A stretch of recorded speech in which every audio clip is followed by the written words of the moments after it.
President Trump and Defense Secretary Pete Hegseth are expected to deliver remarks in the Oval Office. This comes as the secretary announces new cuts to wasteful Pentagon spending. Today, I'm signing a memo directing the termination of over $580 million in DoD contracts and grants that do not match the priorities of this president or this department. Secretary Hegseth says some of those cuts will include grants for HR software, decarbonizing emissions from Navy ships, and external consulting services. Hegseth has also invited Elon Musk to visit the Pentagon today. Pentagon spokesperson Sean Parnell will join us next hour to discuss. And a Treasury Department official describes what it's like implementing Doge's agenda. What was the biggest surprise that you found at that Department of Treasury? I would say it's the disconnect between leadership and the people actually doing the work. It doesn't take a lot, just somebody who cares to solve these problems. You find contracts that are 10, 20, 30, 50 million dollars, and you just ask, like, why are we doing this? And everyone's just like, I don't know. And then you cancel it, and then nothing happens. It's just inertia has just taken over. Doge has saved American taxpayers an estimated $115 billion.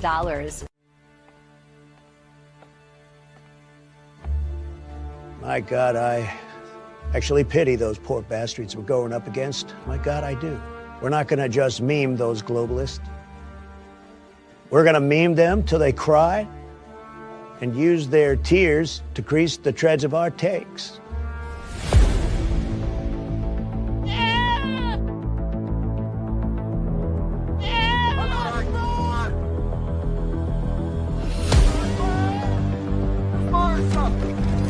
Got a bogey. Ballroom, this is Whiplash 1. I've got the bogey in my sights. Whiplash 1, what is it? I've got no idea. Then you are clear to engage. Hit it.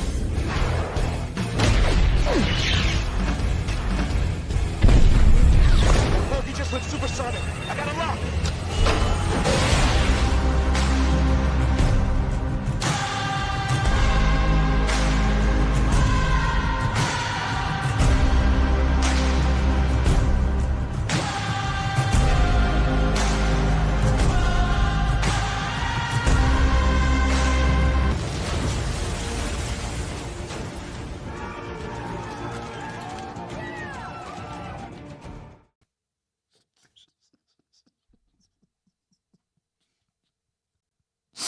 Okay, so I'm anti-war, and I don't want there to be a big war announcement. Please let this not be the announcement that we're going to war with Iran. Please, I'm begging you. But if we do have to go to war with Iran, let it be with flying goats.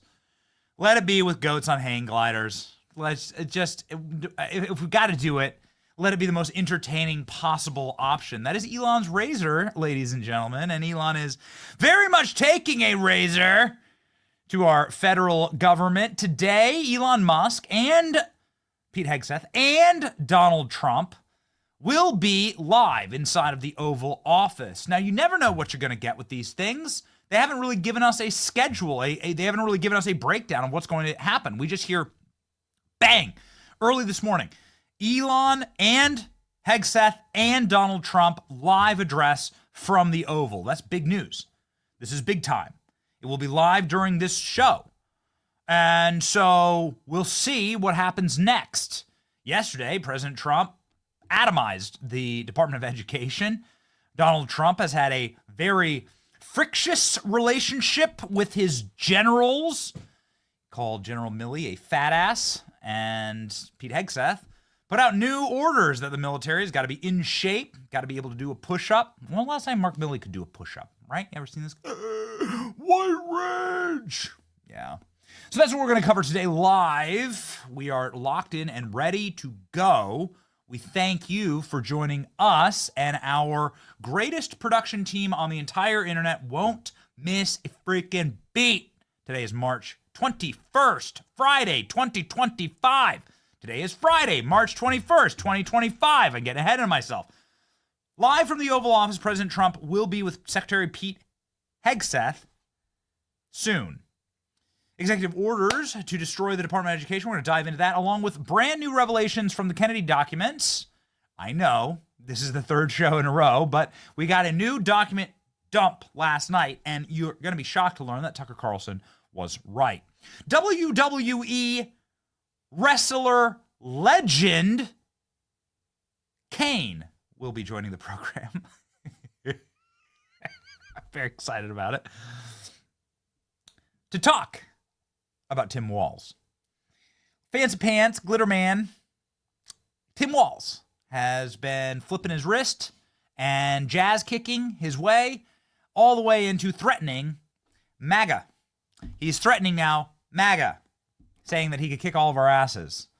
So the mayor of Knox County in Tennessee, Kane, will be joining this program to talk a little smackdown to Tim Walz. It's going to be very, very fun.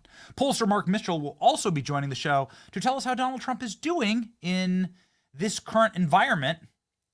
I'm going to preview this by saying that President Trump has never been more popular, and we have the numbers to prove it. My name is Benny Johnson, and this is The Benny Show. Ladies and gentlemen, we thank you for obviously watching. This is the fastest growing news stream on the entire internet. This is an honor for us. We can't do it without our partners. One of our longtime partners has been Patriot Mobile. Patriot Mobile is America's only Christian conservative wireless provider. They make it very easy for us to cover the news because, well, they are available on all three major networks. They have rock solid connectivity throughout the country. We go to some very remote places around here, and we are always wanting to stream live and bring you that information as quickly as possible. Last Friday, we were in D.C. We were at the DOJ. It was a lot of fun. And ladies and gentlemen, good things to come. You should support Patriot Mobile because they support you, your First and Second Amendment rights, our first responders, and our military. Again, Pete Hegseth, soon live from the Oval Office. Right now, go to patriotmobile.com/Benny. Call 972-PATRIOT for a free month of service. Promo code Benny. Switch to Patriot Mobile today to defend freedom with every single call or text you make. patriotmobile.com/Benny. Okay. Well, we await President Trump. Do we have a live feed of like the White House at all? There's the Pentagon's live feed. Okay. So here's our Pentagon live feed. Here we go.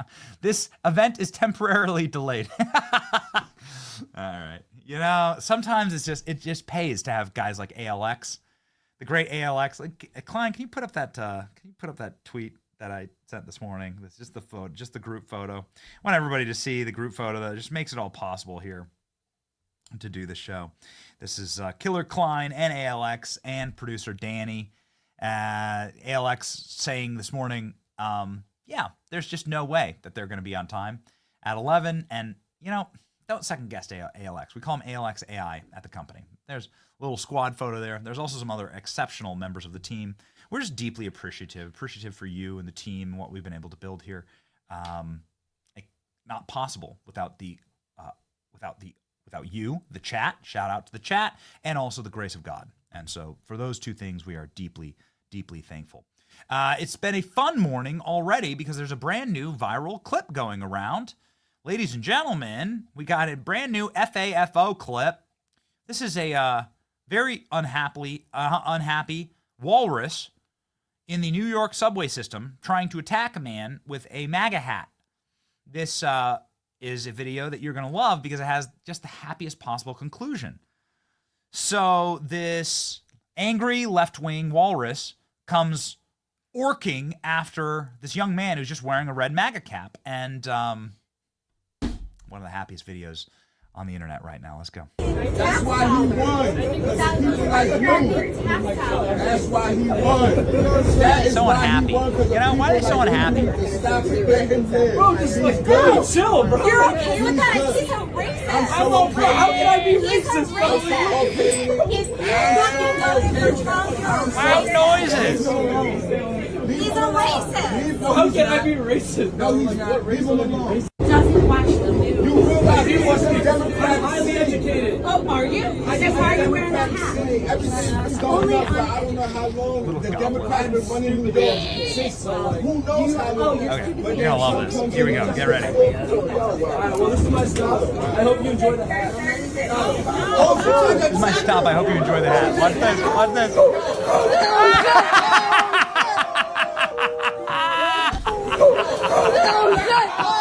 Bam! right on the piss-stained cement of the New York subway. Oh yeah, let's just watch it. Can this be my ringtone? Can I have this as my ringtone? Klein, can we find like the perfect? This will be the new backdrop of my phone. Let's just take a screenshot. Can that be just? I'm gonna make that my new screensaver. Why don't we play that every morning? Can we play that every morning on the stream, just to give everybody a nice little pick me up, right? Yeah, this is good.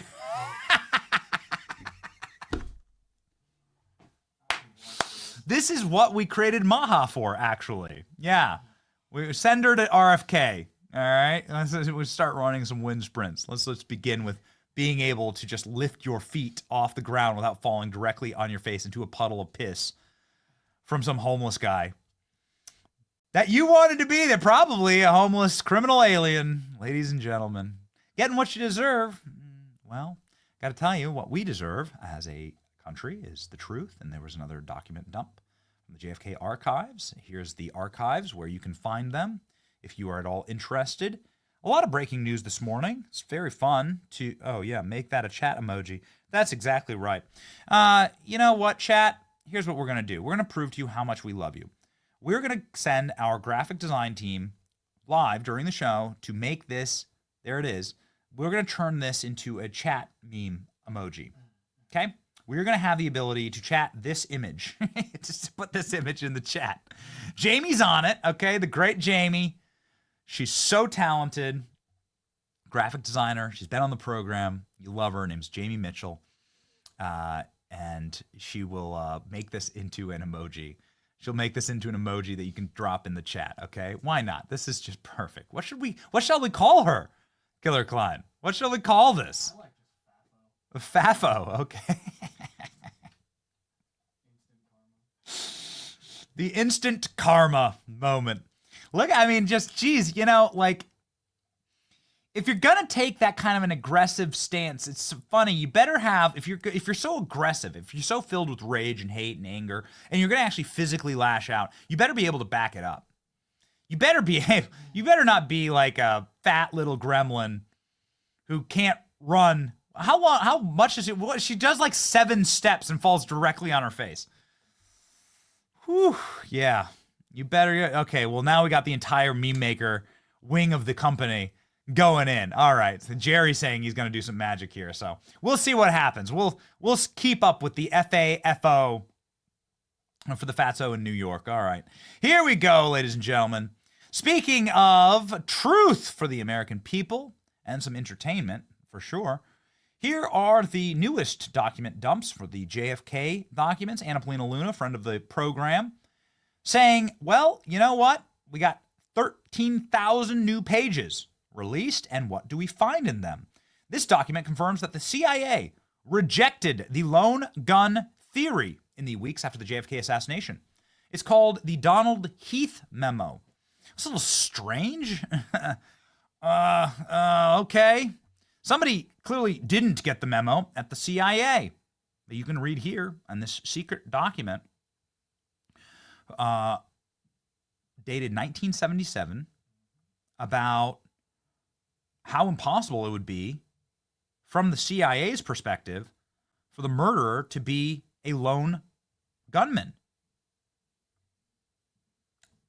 Well, that's a little strange, right? So let's see here. At the time of the Kennedy murder, I was on suspension from active duty. I had left my financial accounting. Let's see here.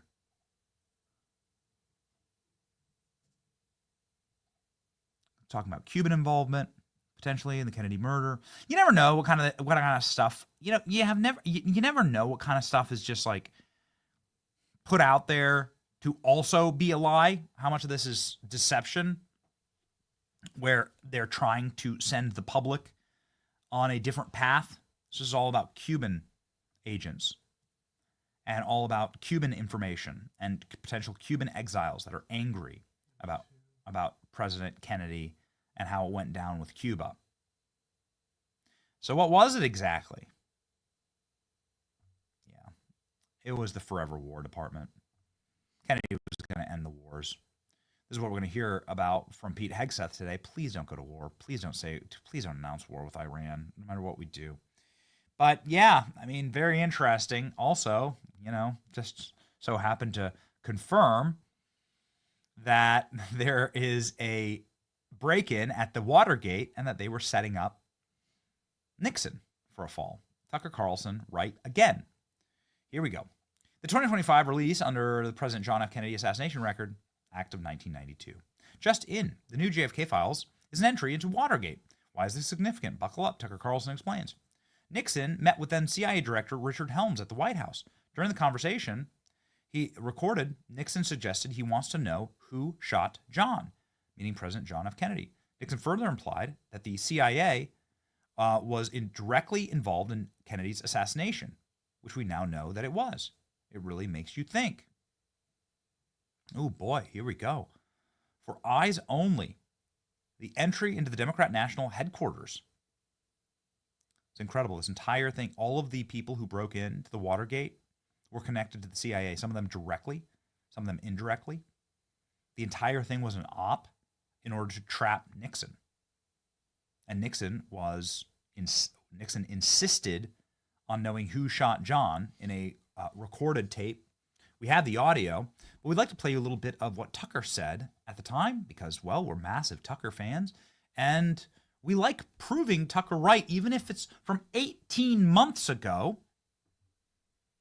Ladies and gentlemen, Tucker Carlson, with this reporting, remember, he was getting Tucker was sort of kind of twisting around the axle of this JFK assassination. He was hitting up CIA sources. He was asking all the right questions, and then suddenly Tucker goes bye-bye at Fox News. It really makes you wonder. These were the times. This was the final reporting of Tucker Carlson before he got fired. It really makes you wonder, right? Exactly who's in control. Here's Tucker Carlson explaining that this, ladies and gentlemen, is a CIA operation against Richard Nixon, the second in a decade where the CIA took out a sitting American president. Let's go. So if you really want to understand how the American government actually works at the highest levels, and if you want to know why they don't teach history anymore, one thing you should know is that the most popular president in American history was Richard Nixon. Richard Nixon. Yet somehow, without a single vote being cast by a single American voter, Richard Nixon was kicked out of office and replaced by the only unelected president in American history. So we went from the most popular president to a president nobody voted for. Wait a minute, you may ask. Why didn't I know that? Wasn't Richard Nixon a criminal? Wasn't he despised by all decent people? No, he wasn't. In fact, if any president could claim to be the people's choice, it was Richard Nixon. Richard Nixon was reelected in 1972 by the largest margin of the popular vote ever recorded before or since. Nixon got 17 million more votes than his opponent. Less than 2 years later, he was gone. He was forced to resign. And in his place, an obedient servant of the federal agencies called Gerald Ford took over the White House. How did that happen? Well, it's a long story, but here are the highlights, and they tell you a lot. Richard Nixon believed that elements in the federal bureaucracy were working to undermine the American system of government, and had been doing that for a long time. He often said that. He was absolutely right. On June 23, 1972, Nixon met with the then CIA Director Richard Helms at the White House. During the conversation, which thankfully was tape recorded, Nixon suggested he knew, quote, who shot John, meaning President John F. Kennedy. Nixon further implied that the CIA was directly involved in Kennedy's assassination, which we now know it was. Helms's telling response? Total silence. But for Nixon, it didn't matter because it was already over. 4 days before, on June 19th, the Washington Post had published the first of many stories about a break-in at the Watergate office building. Unbeknownst to Nixon and unreported by the Washington Post, 4 of the 5 burglars worked for the CIA. The first of many dishonest Watergate stories was written by a 29-year-old Metro reporter called Bob Woodward. Who exactly was Bob Woodward? Well, he wasn't a journalist. Bob Woodward had no background whatsoever in the news business. Instead, Bob Woodward came directly from the classified areas of the federal government. Shortly before Watergate, Woodward was a naval officer at the Pentagon. He had a top-secret clearance. He worked regularly with the intel agencies. At times, Woodward was even detailed to the Nixon White House, where he interacted with Richard Nixon's top aides. Soon after leaving the Navy, for reasons that have never been clear, Woodward was hired by the most powerful news outlet in Washington and assigned the biggest story in the country. And just to make it crystal clear what was actually happening, Woodward's main source for his Watergate series was the deputy director of the FBI, Mark Felt. And Mark Felt ran, and we're not making this up, the FBI's COINTELPRO program, which was designed to secretly discredit political actors the federal agencies wanted to destroy, people like Richard Nixon. And at the same time, those same agencies were also working to take down Nixon's elected vice president, Spiro Agnew. In the fall of 1973, Agnew was indicted for tax evasion and forced to resign. His replacement was a colorless congressman from Grand Rapids called Gerald Ford. What was Ford's qualification for the job? Well, he had served on the Warren Commission, which absolved the CIA of responsibility for President Kennedy's murder. Nixon was strong-armed into accepting Gerald Ford by Democrats in Congress. Quote, "We gave Nixon no choice but Ford," Speaker of the House Carl Albert later boasted. 8 months later, Gerald Ford of the Warren Commission was the President of the United States. See how that works? So those are the facts, not speculation. All of that actually happened. None of it's secret. Most of it actually is on Wikipedia. But no mainstream news organization has ever told that story. It's so obvious, yet it's intentionally ignored.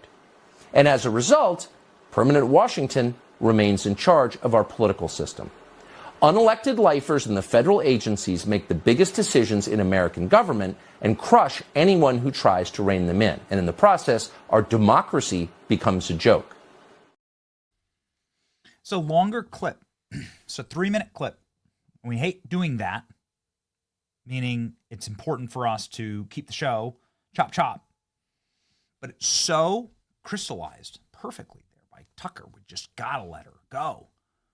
It's just lay it all out, explain Watergate in a way that had blew my mind back when Tucker did this show, in 2022? Changed forever the way that I saw American history. It's not just me. Look at this from last week. Bill Murray, of course you know Bill Murray, he's one of the most legendary comedians and actors of our time. He's still kicking. He's a Ghostbuster. And, well, he's destroying ghosts. The fabrication that Bob Woodward is anything other than a wretched little servant of the deep state. Bill Murray quips that Bob Woodward framed Richard Nixon. What? Oh, yeah.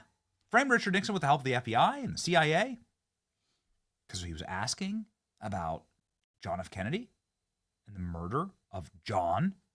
They were friends, by the way. Roger Stone was on the show earlier this week, talking about the deep bond between Nixon and Kennedy.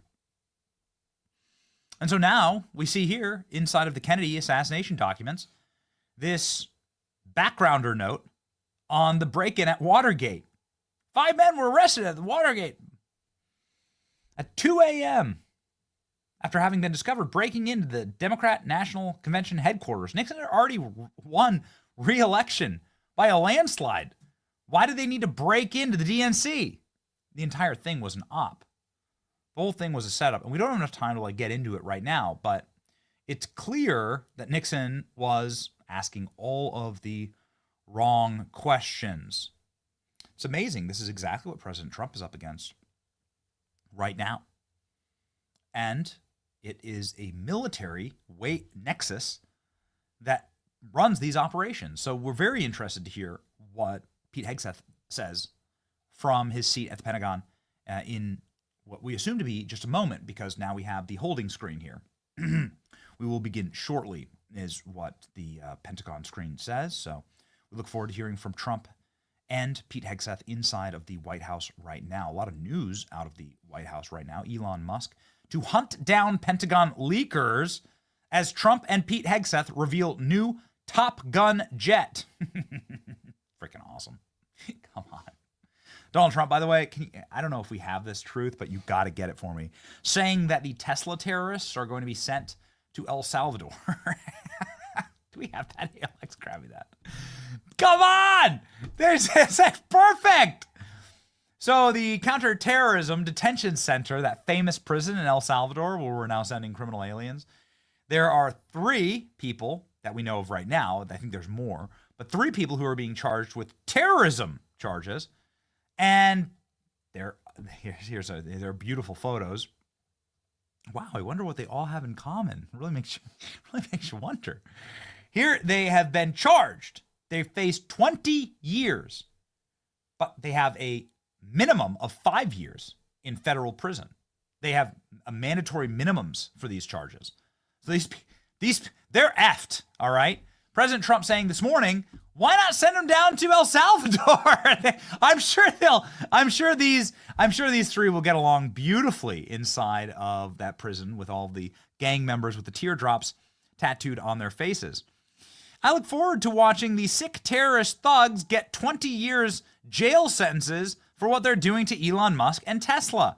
Perhaps they could serve them in the prisons of El Salvador,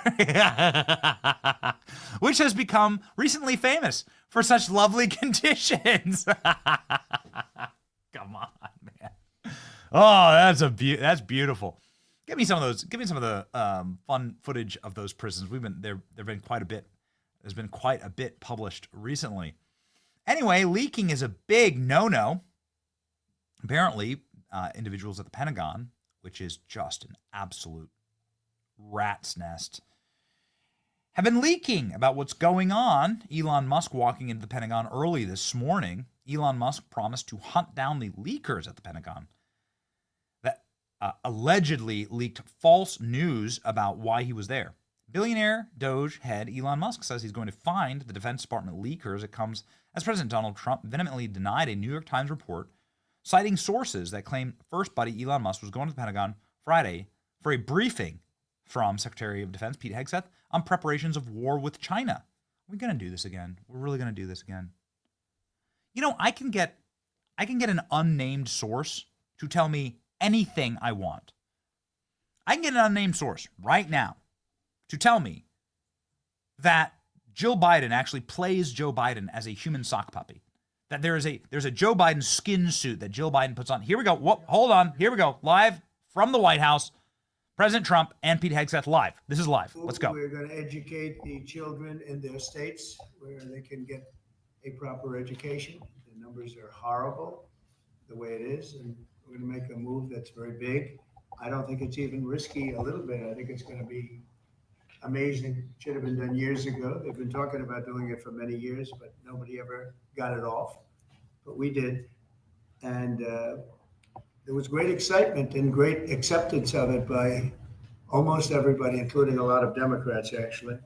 I do want to say that I've decided that the SBA, the Small Business Administration, headed by Kelly Loeffler, is a terrific person, will handle all of the student loan portfolio. We have a portfolio that's very large, lots of loans, tens of thousands of loans, pretty complicated deal. And that's coming out of the Department of Education immediately, and it's going to be headed up by Kelly Loeffler at SBA, and they're all set for it. They're waiting for it. It'll be serviced much better than it has in the past. It's been a mess. And also, Bobby Kennedy, the Health and Human Services, will be handling special needs and all of the nutrition programs and everything else. Rather complex, but that's going to be headed by and handled by Health and Human Services. So I think that'll work out very well. Those two elements will be taken out of the Department of Education. And then all we have to do is get the students to get guidance from the people that love them and cherish them, including their parents, by the way, who will be totally involved in their education along with the boards and the governors and the states. And it's going to be a great situation. I guarantee that in a few years from now, I hope I'm going to be around to see it, but I think we're going to see a lot of it.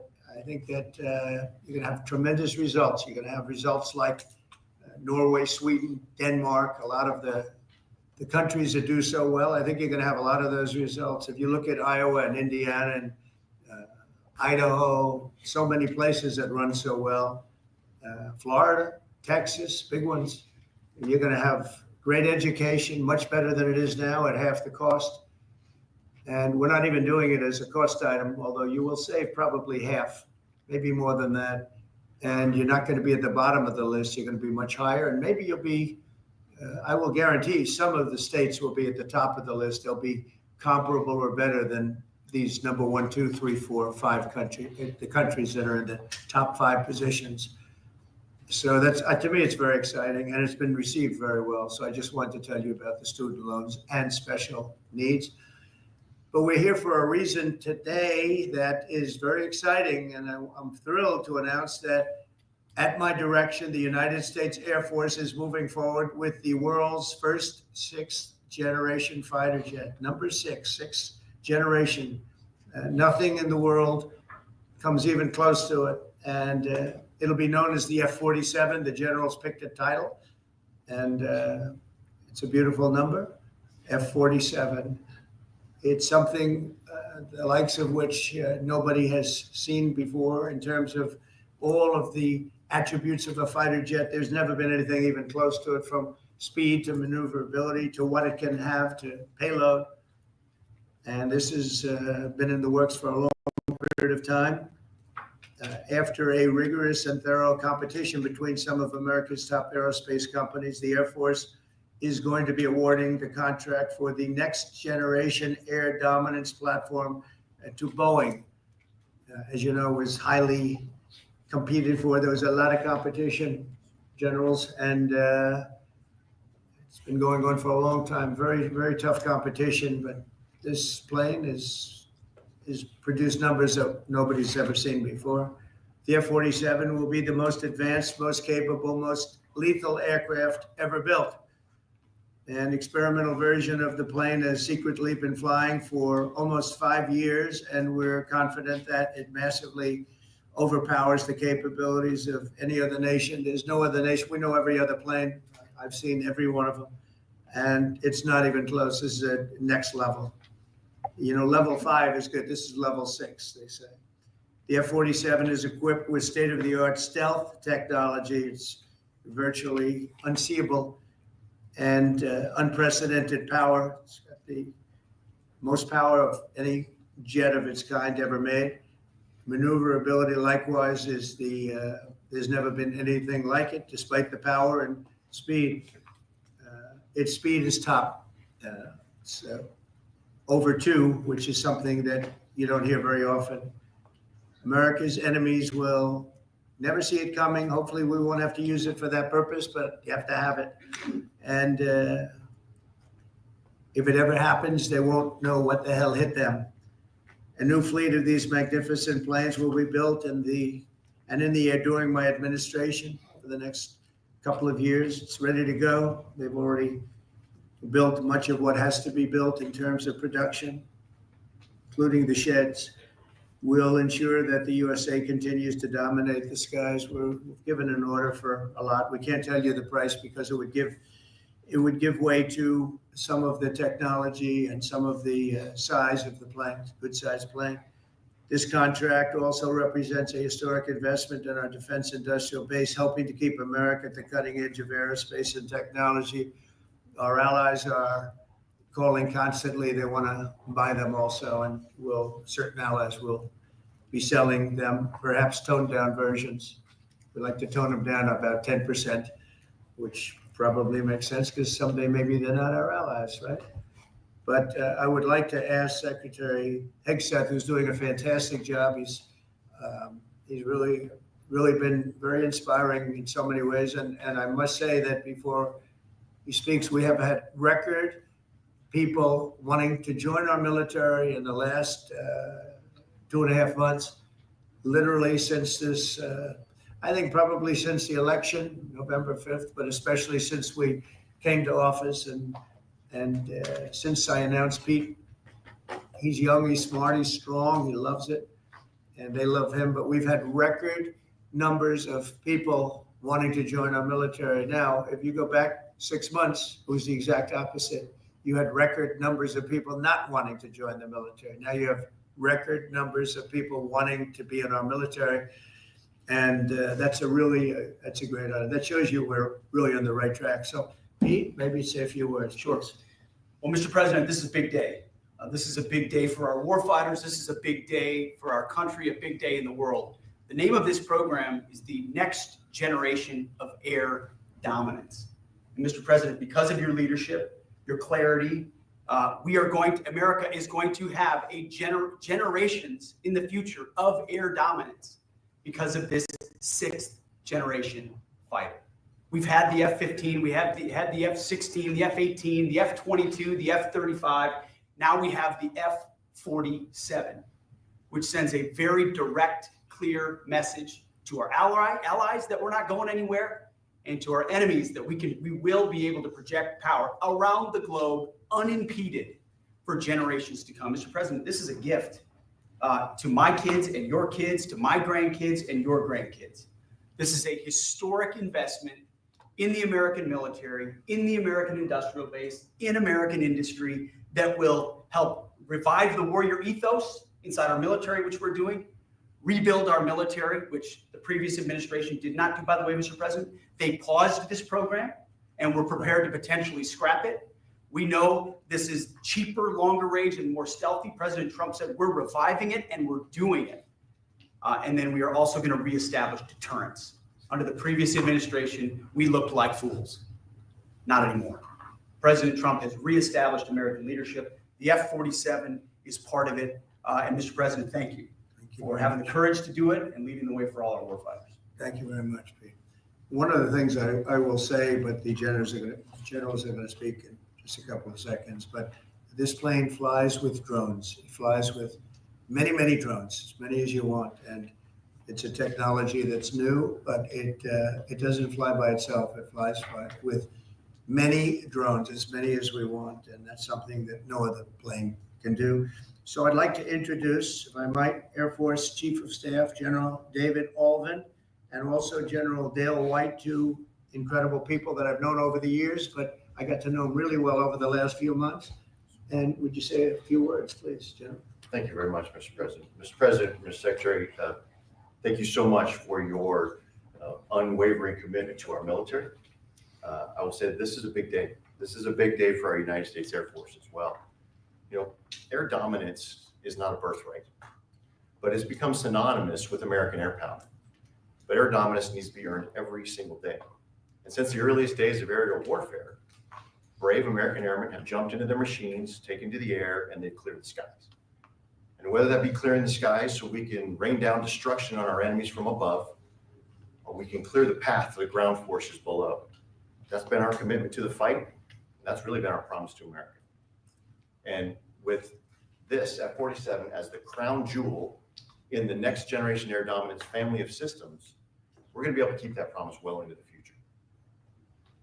I also want to thank everyone from industry and within government, our engineers who have worked tirelessly on this program to bring it where we are right now today.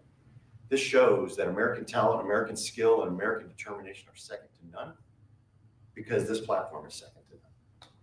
So we believe that this provides more lethality, it provides more capability, more modernized capability in a way that is built to adapt. This, along with our collaborative combat aircraft the President talked about with drones, this is allowing us to look into the future and unlock the magic that is human-machine teaming. And as we do that, we're going to write the next generation of modern aerial warfare with this. This enables us to do this. The manner in which we put this program together puts more control in the hands of the government, so we can update and adapt at the speed of relevance, at the speed of technology, not at the speed of bureaucracy. This is more Air Force. This is more options for the President. We say as our mission in the United States Air Force is to fly, fight, and win air power anytime, anywhere. If you want to go anywhere, you have to have a platform that gets you anywhere.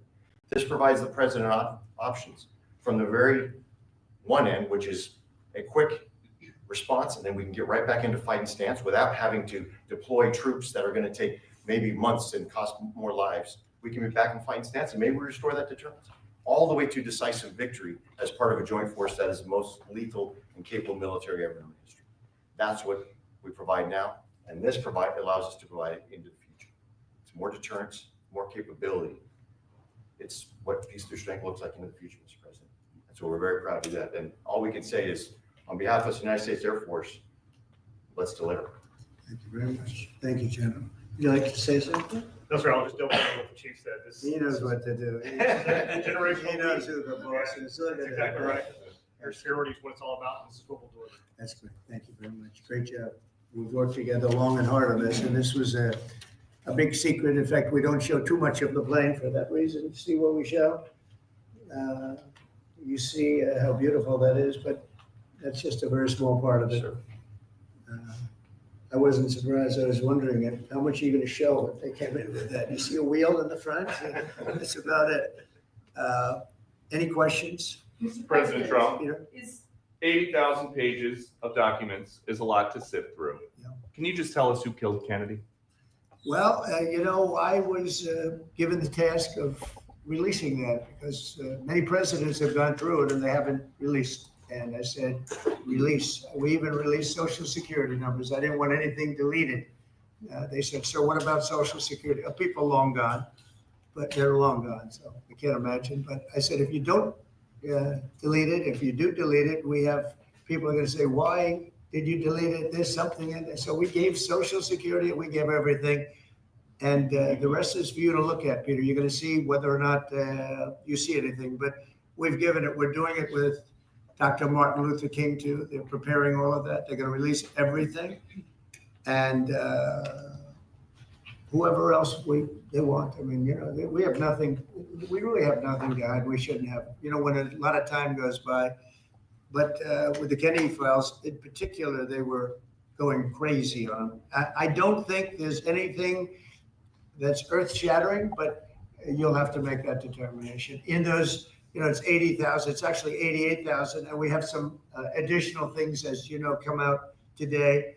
And for that, you can go to the offices and you can see whatever you want to see. Everything is out there, totally open. The additional stuff is available later on today. You go over to the offices and you can have it immediately, and you'll make a determination. And on something else, these Tren de Aragua guys, because of your executive order, they are designated as foreign terrorists. No. If ISIS or Al-Qaeda foreign terrorists were operating here in the United States, cops would probably be shooting first and asking questions later. And so what is the difference between terrorists, between somebody like an ISIS or an Al-Qaeda operative versus a MS-13 or Tren de Aragua? Well, these are people that focus on destroying people in their homes. They're not as international in that sense. They're a group of thugs. They come from Venezuela. They come from the prisons of Venezuela. They're very, very dangerous people, but they didn't look so dangerous when the guards took care of the situation from El Salvador. And I want to thank the president. He's a friend of mine. He's done a great job. But I just can't imagine that the Democrats are taking this issue where they want to have them back. So now they have men playing in women's sports. They have transgender for everyone. They have open borders. They have all of their crazy policies that are, I think, 95-5, not 90-10, okay? And their new policy is, let's bring Tren de Aragua back into our country. Let's bring the worst. These are the worst gang members there are. They looked amazingly frail, though, by the way they were handled. It's very amazing. They weren't, when they were in Colorado, cutting the fingers off a man because he made a phone call to the police. They seemed a lot tougher then than they did when they were having their head shaved and they were in shackles. They're tough people. They're bad people. We don't want them in our country. We can't let a judge say that he wants him. He didn't run for president. He didn't get much more than 80 million votes. And we just can't let that happen. It'd be so bad for our country. I won on the basis of getting criminals out of our country that were let in. It was called unforced error. They were let in by Biden, incompetently let in, and let in by the millions, actually. 21 million people. I believe it's 21 million. And that's not even including the gotaways, but these are rough people. We want them out of our country. And I won the election based at least partly on that. And that's a big part, yeah? I don't know if you saw this. Tim Walz is now saying about Trump supporters, and forgive me, I'm just reading a quote from Tim Walz. I think I could kick most of their ass. Oh boy, he'd be in trouble. Is there any way to know? Well, he's a loser. Yeah, I mean, he's a loser. He lost an election. He played a part. You know, usually a vice president doesn't play a part, they say. I think Tim played a part. I think he was so bad that he hurt her. But she hurt herself, and Joe hurt them both. They didn't have a great group, but I would probably put him at the bottom of the group. Have you heard that Biden Mr. wants to get back President? involved for Mr. Democratic President? politicians, fundraising and campaigning against your policies? What do you think of that? I hope so. Mr. President, there are several families. Mr. President, there are families Who from you- some of the who you people. would- I'm with La Nación Newspaper from Argentina. There are families from some of the people that were on those flights to El Salvador that claim that they're not criminals, they're not members of Prender Agua, of MS-13. What can you tell them, and what guarantees can you give them that everyone in those planes were actual criminals, terrorists, as you said? Well, I was told that they went through a very strong vetting process, and that that will also be continuing in El Salvador. And if there's anything like that, we would certainly want to find out. But these were a bad group. This was a bad group, and they were in bad areas, and they were with a lot of other people that were absolutely killers, murderers, and people that were really bad with the worst records you've ever seen. And but we will continue that process. Absolutely, we don't want to make that kind of a mistake. Is the U.S. planning to give up the position of NATO's Supreme Allied Commander, and if so, why? NATO is something that I saved. NATO was gone until I came along. In fact, the previous Secretary General, very good man. Both of them are good. The current man is fantastic. But both of them have said, if it wasn't for Trump, you wouldn't even have a NATO, because we were paying the cost of almost all of the countries. And now they're paying. I said, we're not going to do this. We're not going to continue. You hurt us on trade. You do bad things on trade. And then on top of it, we're supposed to pay for your military.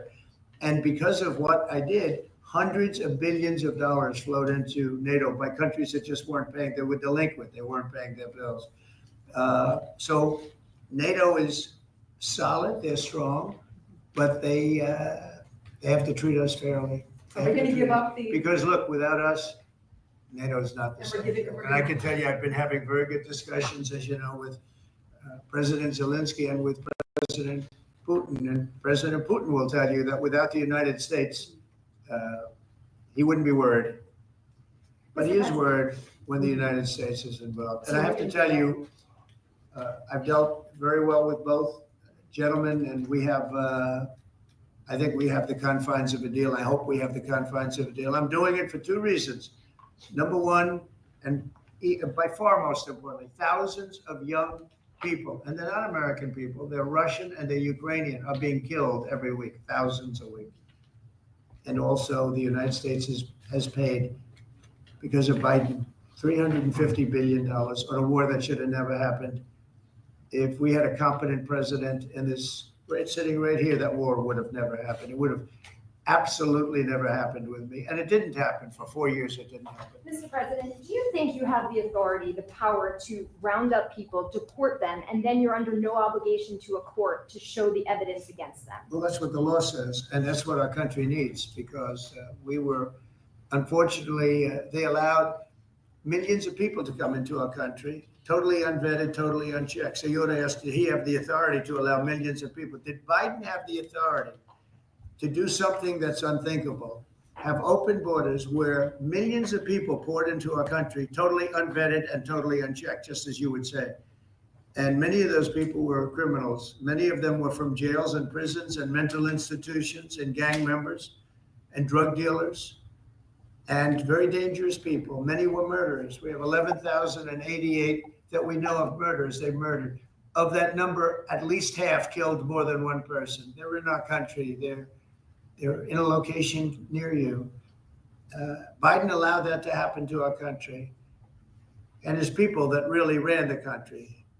And the person that operated the auto pen, I think we ought to find out who that was, because I guess that was the real president. So when you ask me if we have the authority, did Biden have the authority to allow millions of people to come into our country? Many of these people, hardened criminals at the top of the line who have caused tremendous damage in our country. You see them in New York City fighting with our police. I mean, literally having fist fights in the street with our police.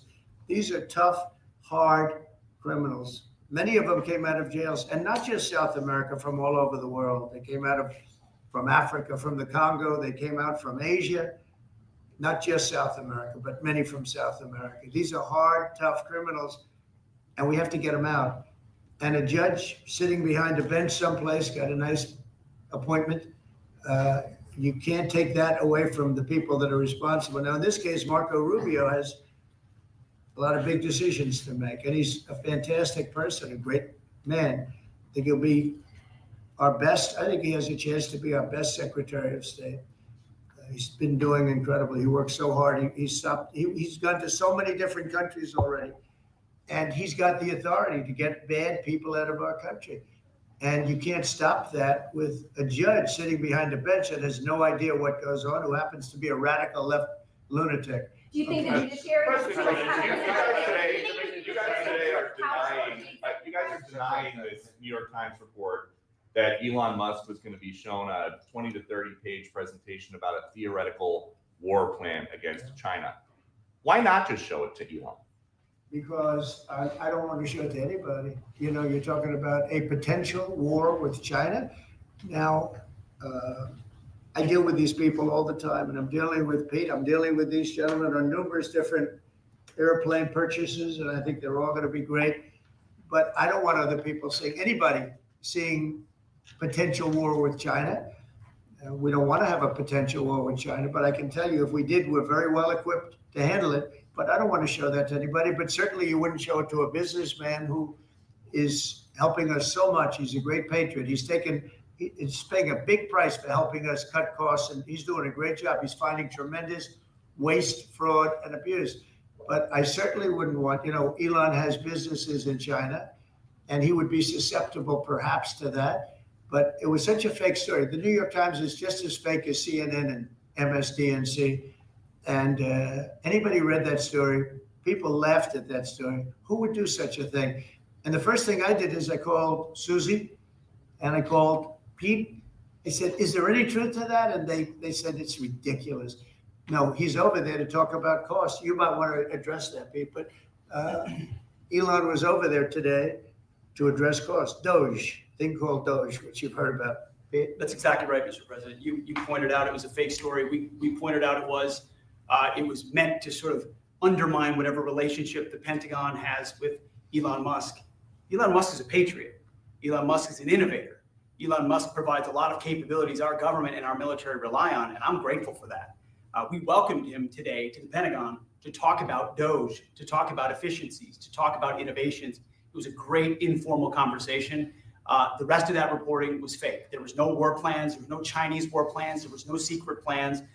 That's not what we were doing at the Pentagon. I might add that I think Elon, if they ever wanted to do that, I think Elon wouldn't do it. I think he wouldn't do it. He wouldn't want to put himself in that position. But if you read what's out of the New York Times, it's such a dishonest newspaper. It's such garbage. It's, it used to be called all the news that's fit to print. Well, it's all the news that's not fit to print. They have fake sources, or they don't have sources. I think they make most of it up. But this was a made-up story by the New York Times. I call it the failing. It's a failing newspaper. It's failing. And they shouldn't do that. They really are the enemy of the people. And We do need honest journalism in this. We've made such big strides over the last 2 months, but we just need honest journalism, and we don't have it. When you have a CNN, you have to watch these people every once in a while just to see where they're coming from, and it's so dishonest. MSNBC is, I think, probably worse, and they're both doing horribly in the ratings. I think they're going to be turned off. I don't think they're not doing any ratings. You're doing well on the ratings.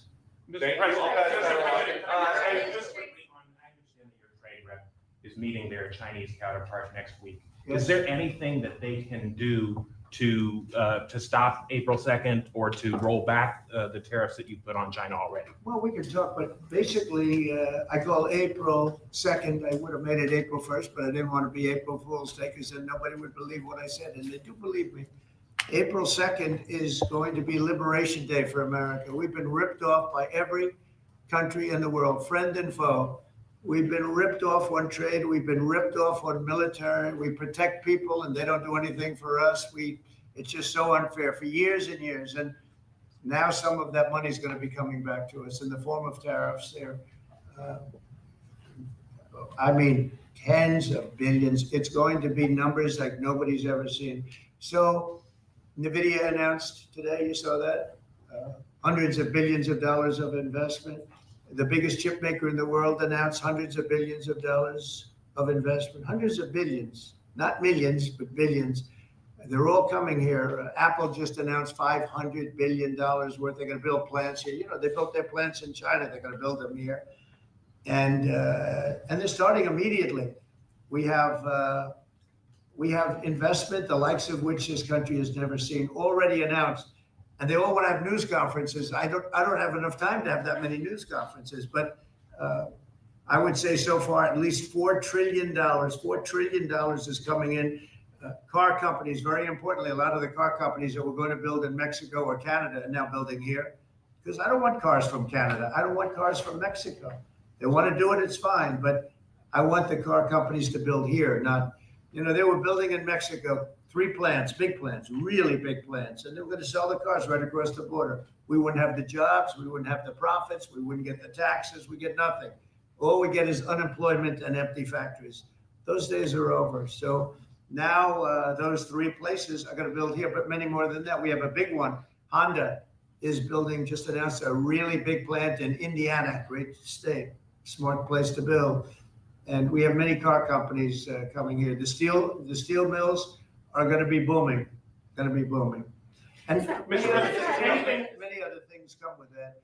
But we need that for defense. You know, there are certain things you have to have. You have to have steel. We would have had, if I didn't do in my first term tariffs to stop the onslaught, because they were dumping steel in order to destroy our steel plants. If I didn't do 50% and even 100% in certain cases tariffs on steel, you wouldn't have a steel plant in the United States. And Biden was unable to get rid of those tariffs because they threw off so much money that his numbers, which didn't work anyway, because his numbers were terrible. What he did, the way he spent money was so horrible, and what he allowed to happen to energy. That's the other thing. Energy is going to be like it's never been before. Mr. Vice President is here. If you have do you have anything to say while you're here? No, sir. I'm good, Vice President. I'm just here to watch the show, sir. Okay. I think airplanes are pretty cool, so I wanted to check this out. Airplane's cool. It is cool. Is there anything that China can do to take off the trade war at this point, though? Well, I'll be speaking to President Xi. I have a great relationship with him. We're going to have a very good relationship. But we have a $1 trillion deficit because of Biden with President Xi. More than that. I mean, I've heard $1.2 trillion. We have a deficit. And I've explained that to President Xi. We also have a problem where he's allowing fentanyl to be sent into Mexico and then cross the border and, you know, killing. I think the number is much higher than the 125, 115 that I think it's closer to 300,000 people a year. And so that's a problem. But they have a tremendous surplus against the United States, and we don't want that. Mr. President, why do you want to control Ukraine's power? A number of industries have come to you asking for exemptions on tariffs. Is that something that is under consideration by you? Well, people are coming to me and talking about tariffs, and a lot of people are asking me if they could have exceptions. And once you do that for one, you have to do that for all. So, I mean, generally, I did something interestingly during 2 weeks ago. I gave the American car companies a break because it would have been unfair if I didn't. And everybody said, oh, he changed his mind on tariffs. I didn't change my mind. I helped our, you know, sort of big 3, big 4. I helped some of the American companies. And instead of taking it properly, they said, oh, he changed it. I don't change, but the word flexibility is an important word. Sometimes there's flexibility, so there'll be flexibility, but basically it's reciprocal, so that if China is charging us 50% or 30% or 20%, and I don't mean China, I mean anybody, any country, Canada. Nobody knows that Canada is charging our dairy farmers. They have 270% tariffs. Nobody knows that. Nobody knows that. They have up to 400%. They have a couple of tariffs at 400%. Nobody knows that. Nobody talks about that. And remember, with Canada, we don't need their cars. We don't need their lumber. We don't need their energy. We don't need anything from Canada. And yet it costs us $200 billion a year in subsidy to keep Canada afloat. So when I say they should be a state, I mean that. I really mean that. Because we can't be expected to carry a country that is right next to us on our border. It would be a great state. It would be a cherished state. The taxes for Canadian citizens would go down in less than half. They don't spend money on military because they think we're going to protect them. There are many things that they do, like icebreakers. They want us to provide icebreakers for them. Oh, that's wonderful. So the Canada, they're very tough traders too. I want to just tell you, all the people, they're tough traders. They trade very tough. And, you know, the expression I use is some people don't have the cards. I used that expression about a week and a half ago, right? Somebody was negotiating who didn't have the cards, who's now, I think, saying that he wants to do it. And I think we're going to have a big deal on that very special something. We got to make a deal on that. But Canada has been a very nasty negotiator against the United States, took advantage of the United States for a long time. But nobody knows that they were getting 270% tariffs on dairy products. A follow-up on Canada, and I don't think I've heard you say this in all of the talk about Canada becoming the 51st state. Are you concerned that if they became the 51st state, they would be a very, very blue state? Very, very big and very, very blue. No, there might be, but it would, you know, you have that artificial line that goes, that straight artificial, that looked like it was drawn by a ruler. Somebody with I don't mean a ruler like a king, I mean like a ruler, this way. And it's just an artificial line that was drawn in the sand or in the ice. And you know, you add that to this country, what a beautiful landmass, the most beautiful landmass anywhere in the world. And it was just cut off for whatever reason.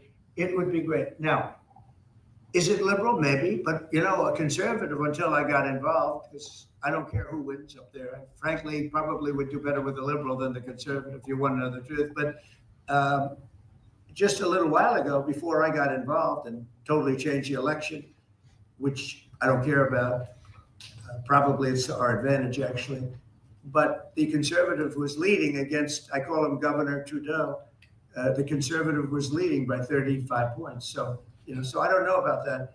I think Canada is a place like a lot of other places. If you have a good candidate, the candidate's going to win. And I don't know if you've seen this, but the two astronauts that you just helped save from space, they didn't get any overtime pay for all that extra time. They got $5 a day per diem for 286 days. That is $1,430 in extra pay. Is there anything the administration can do to get them, to make them whole? Well, nobody's ever mentioned this to me. If I have to, I'll pay it out of my own pocket. Okay, I'll get it for them. Mr. President, I'll pay it right out of my. Is that all? That's not a lot. For what they had to go through. And I want to thank Elon Musk, by the way, because think if we don't have him. You know, there's only so long, even though they're in the capsule up there, that the body starts to deteriorate after 9 or 10 months and gets really bad after 14, 15 months with the bones and the blood and all the things that you've been reporting on very well. And if we don't have Elon, they could be up there a long time. Who else is going to get him? And I just want to thank him. He's going through a lot, what they're doing to him. And these people are going to be caught, and they're going to be caught, and they're going to be prosecuted. And from what they tell me, I see this just by watching your programs and reading the news, but from what they tell me, they could get 20 years in jail, and they'll get it. I'll tell you, there's going to be no leniency, and there'll be no pardons. I can tell you that right. And you said this morning 20 years in jail, and then maybe you said this morning 20 years in jail, and then maybe they'll go to one of these prisons in El Salvador. Do you think with the way that the judges have been issuing injunctions, it would be easier or harder to send these Tesla domestic terrorists to a jail in El Salvador than these MS-13 or Tren de Aragua guys? Well, I view these people as terrorists just like others. These are, when I looked at those showrooms burning and those cars, not one or two, like 7, 8, 10 burning, exploding all over the place. These are terrorists. You didn't have that on January 6th, I can tell you. You didn't have anything like that on January 6th, which is sort of amazing because on January 6th, the Democrats were talking. Nobody was killed other than a very beautiful young woman, Ashley Babbitt. Nobody was killed. And you look at what's going on now with these terrorists. These are terrorists, and that's an organized event. You know, take a look at their signs. Take a look. They're all made by the same sign company. A nice, expensive job. Now, these are the people that finance it are, in my opinion, in just as big a trouble as the people that are setting the match and setting the fires. So we'll see. It's under very serious investigation by the FBI and by the Justice Department. These people are terrorists.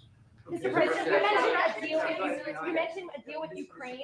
What do you say to American military families who are seeing Elon Musk at the Pentagon today, are hearing about Defense Department cuts, and their thoughts are immediately going to the safety of their loved ones who are currently deployed? Well, we're making our country strong. And when they see a thing like that and they hear that story about Elon and China, what they should do is realize that the New York Times is a corrupt institution, because I think they're the ones. They knew that story wasn't true. Nobody believed that story.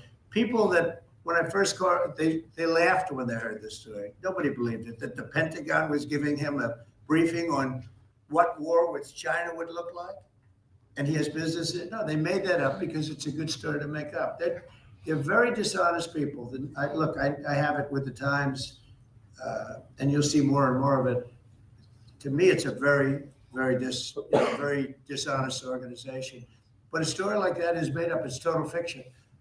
And I just wanted to make sure. I called up Chief of Staff and I called up Pete. And I said, is there any truth to that? Absolutely not. He's there for Doge, not there for China. And if you ever mention China, I think he'd walk out of the room. He wouldn't take it anyway. So it's just a made up story.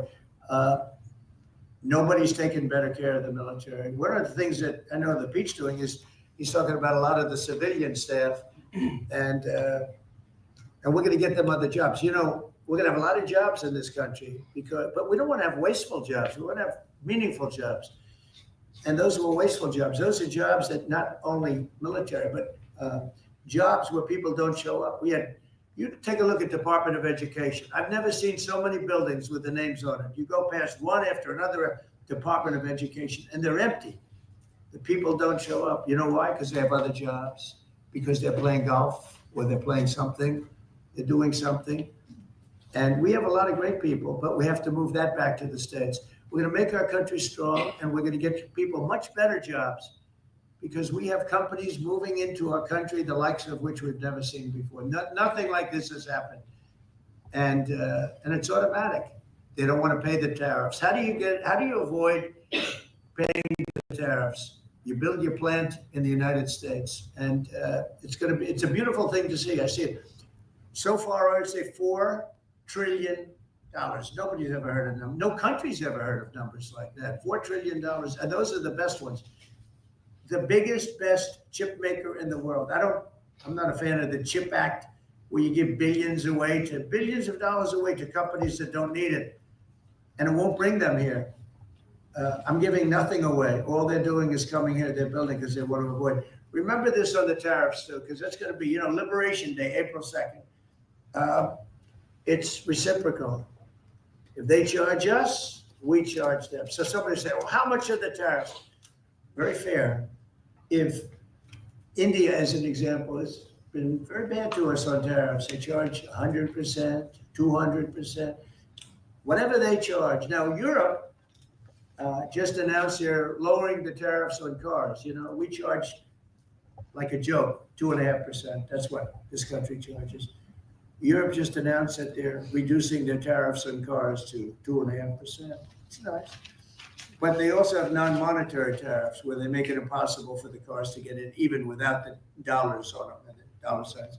It's called a non-monetary tariff, where they put on controls where no matter what happens, because they don't want cars, they don't want the American car in their market. And yet they send us millions of cars. They send us big agriculture. They don't want our agriculture. They don't want anything from us. European Union's very tough. But now it's fair. So whatever they do to us, we do to them. Mr. President, you mentioned Russia continues to attack Ukraine. Are you planning to impose any sort of Well, sanctions? they're fighting against each other. I think we're going to have a ceasefire on a lot of areas, and so far that's all held very well. And getting that ceasefire, they had a lot of guns pointing at each other. You had some soldiers, unfortunately, surrounded by other soldiers. And they are going to be, I believe we're going to pretty soon have a full ceasefire, and then we're going to have a contract. And the contract's being negotiated, the contract in terms of dividing up the lands, et cetera, et cetera. It's being negotiated as we speak. What do you say to critics who say that your actions towards law firms amount to coercion? Well, the law firms all want to make deals. You mean the law firms that were going after, that went after me for 4 years, ruthlessly, violently, illegally? You mean, are those the law firms you're talking about? They're not babies. They're very sophisticated people. Those law firms did bad things. They went after me for years. Russia hoax. All a hoax. It was a hoax. It was Hunter Biden's laptop. It didn't come out of Russia, by the way. It was came out of his bedroom. It was all a hoax developed by Democrats. Hillary, I don't think Biden did, because I don't think Biden knows what the hell he's doing, frankly, based on everything I see. I've seen things since being here that are so sad. What he's done to this country, what he and they did to this country, those people that surrounded him, who, by the way, are radical left but smart. He's not smart. He was never smart. But these are radical left, smart people. They totally controlled him. He did whatever they told him to do. And it's a shame. It's so sad to see what happened, what they've done to this country, both not only the inflation you saw, but allowing millions and millions of criminals into our country. That's an inexcusable act. And many other things besides that. Thank you very much. Mr. President, can we talk one more about something for everybody? Why do you want to? Thank you. Thank you very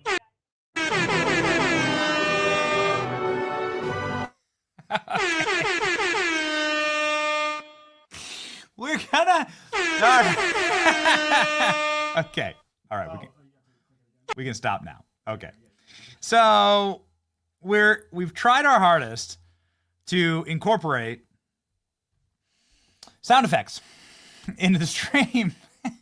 Now, we sometimes cover very serious topics, like Donald Trump talking about hostages and wars and new fighter jets and leaked memos and JFK assassinations. So it's not exactly the right time to do a sound effect, right? Okay. Yeah, I know, but you can do it. We can do it. We got it. We got our, we got our Donald Trump as your president sound effect. The future of MAGA is here. This is my first time on a rap album, but not last. Stay tuned. Donald Trump is your president. 2024, we coming back. Joe Biden in the crowd taking naps. Come on. Okay, so that's the point. This is what we're trying to do here, is make this as entertaining as possible for everyone. President Trump on a rampage there, and we're speaking of being as entertaining as possible, just checking in to make sure that our next guest, who's been very, very patient, is ready to go. And the man who is possibly one of the most entertaining politicians in America right now, this side of President Trump, a man who has entertained tens of millions, hundreds of millions throughout his exceptional career as a WWE wrestler, lovingly known as Kane, now known as Mr. Mayor of Knox County, Tennessee. Glenn Jacobs joins the show live now.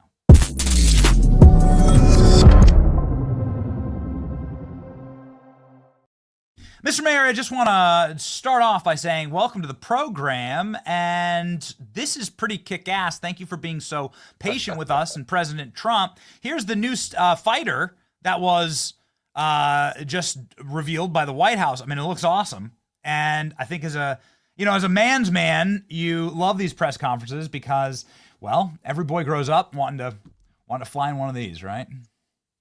Yeah, that is pretty cool. It's very sleek and looks very stealthy, actually. It looks awesome. We have a very masculine administration, and yes. It's been a really refreshing change of pace. New data out this morning showing that young men are actually more right-wing than their 70-year-old grandfathers. That young white men specifically are like, I'm done. They're completely done with wokeness and are the most red-pilled of any generation ever.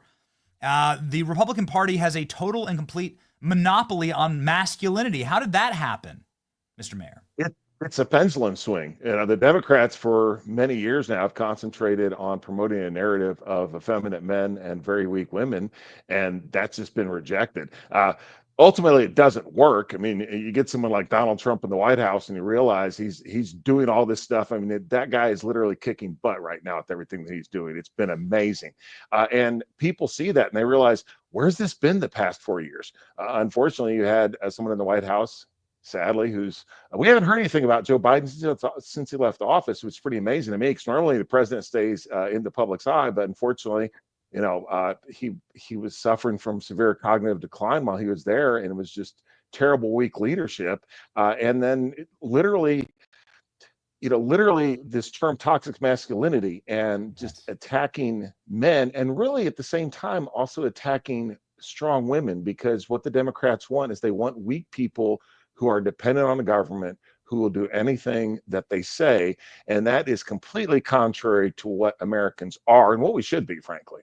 Yes, they do. They want weakness. They want smooth brain. They want sheep. They want people that are easy to control. And for everybody else, they'll put them in the COVID concentration camp. And, there you go. Hey, we got a system for you. It's running right now. There you go. That's exactly right. Yeah, that's right. Okay, so Mr. Mayor, you have made quite a few headlines this week. Speaking of effeminate men, this effeminate man right here who was talking some smack. Now, this is something that you know how to do professionally, so I'm not sure it's even fair, but this is what Tim Walz said. He said that he could kick MAGA's ass. I'm going to jump to the clip here. Let's have a listen. I think we're wrong not to understand more deeply and fully that people think we are deeply full of ourselves, and we're talking down to people and past people. People want to be protected, they want to be respected, and they want to be connected. And I think this notion of respect is something that keeps coming back to me. People that just feel like we don't respect this notion. How do you fight it? And well, this notion I think of I could kick most of their ass. I do think that if they wanted to. I know I can outrun them, but I don't know if we're going to fall into that place where we want to. Okay, we challenge you to a WWE fight here type of thing.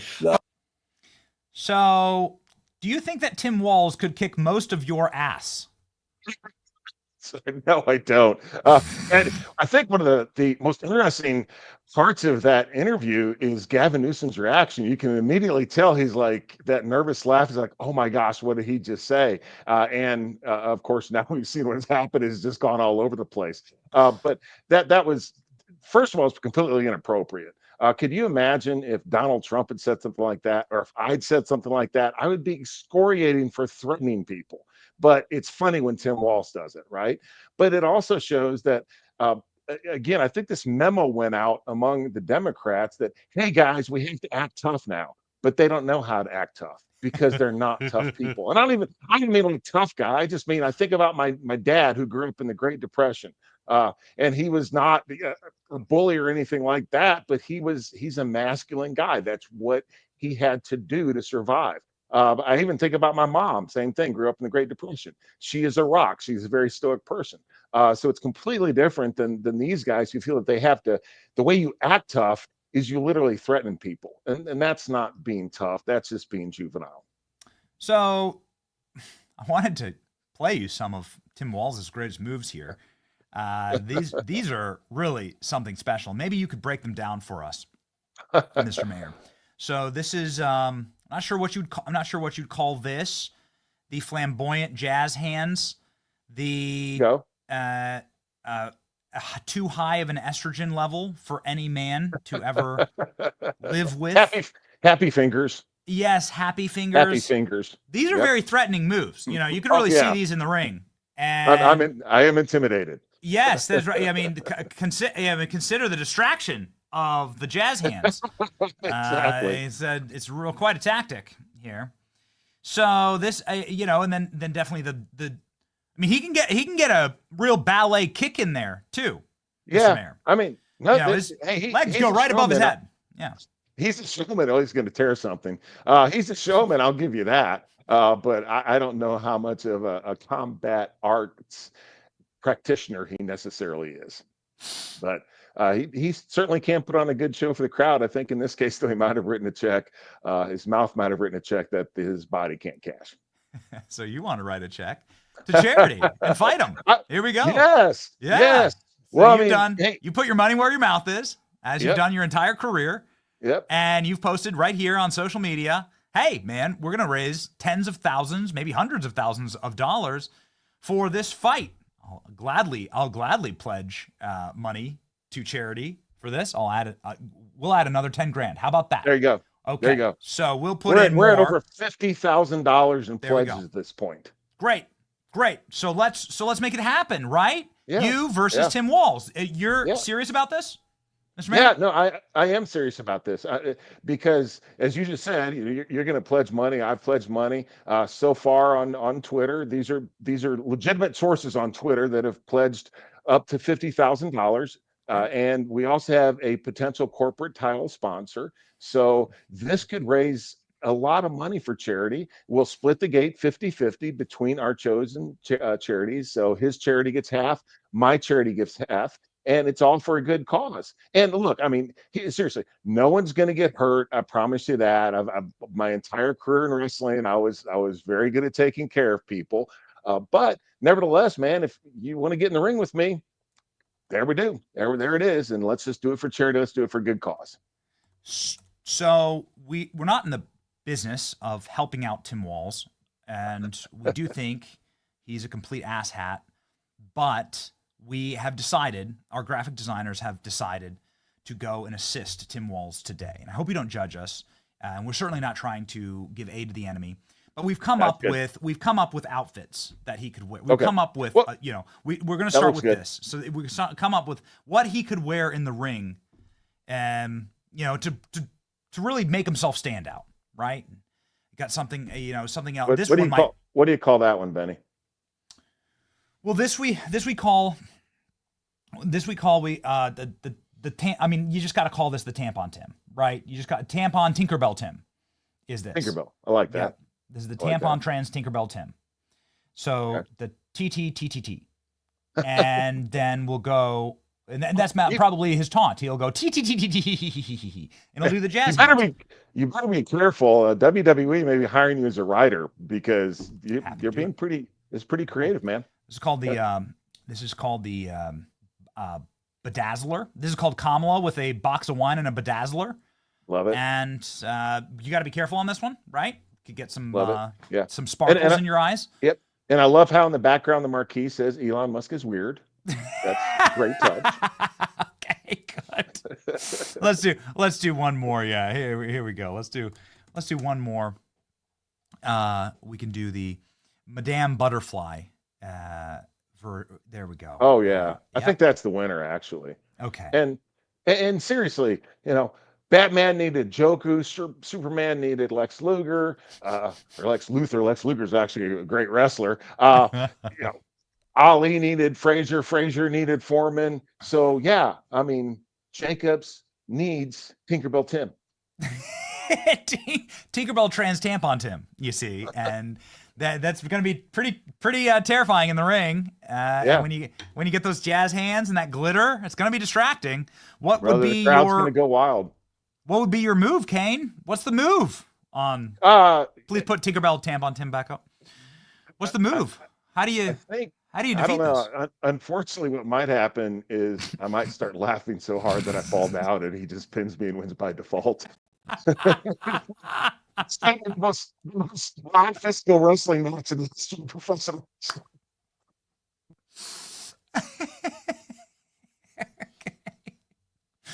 It's true. It might happen. So this is what he's up. This is what he's up against. Here's the cover of your book, for instance. So it would be Tinkerbell Tampon Trans Tim versus Mayor Kane. I'm not going to put the mask on. I'm not going to put the outfit on. Because that would just be too much, and I wouldn't expect an amateur to accept that challenge. But it's just me. I mean, I'm just sitting here, man. Glenn Jacobs. I'm not that bad a dude. Come on, Governor. We can do it. We're gonna have a ton of fans that are gonna demand, though, that I really do, for lack of a better term, pin you down. What move would you use? What is your strategy? How would you defeat him? Other than you laughing, we understand laughing by default and losing by default. Yeah. But what strategy would you deploy here, sir? So ultimately, it would be I would borrow a page from my alter ego, and it would be the high boot followed by a choke slam and then a tombstone pile driver. I think that's a good strategy. There you go. Right, there you go. Bam. This would be great. I think it'd be over. I think it'd be over. I think it'd be over for. Imagine. Imagine this match could be as big as anything at WrestleMania. It could. It'd be awesome. We got to raise our We'll raise our number up. We'll do anything to make this possible. Anything. We'll live stream it. We'll go there. We'll run the production. I'm happy to run the production. Anything. Our graphic designer has one more option for Tim Walls as you know, if he wants to get more intimidating, he can go with GIMP Walls. So there you go. So many options. That one. I'm actually scarred now. So many options, Mr. Mayor, and we're just thrilled. Please, sir. Oh, I just didn't want to talk over you. We're just thrilled that somebody puts their money where their mouth is and make this is very entertaining for us. Well, thank you, buddy. I appreciate it. Hopefully, it could be entertaining for everybody. Hopefully, the match comes off. Yes, that's right. Please follow somebody with a very, you could say a very promising career, but he's already had an absolutely legendary career. But now he's saving his country. You can follow him on his personal and official accounts here. We got Glenn Jacobs for Tennessee there. Looks like blowing up some tannerite. Pretty kick-ass. Yes, sir. And then of course the Kane account with 500,000+ subs. Follow both, and anything we can do. Mayor Kane, I'll be in touch as soon as Governor Walz gets back to me.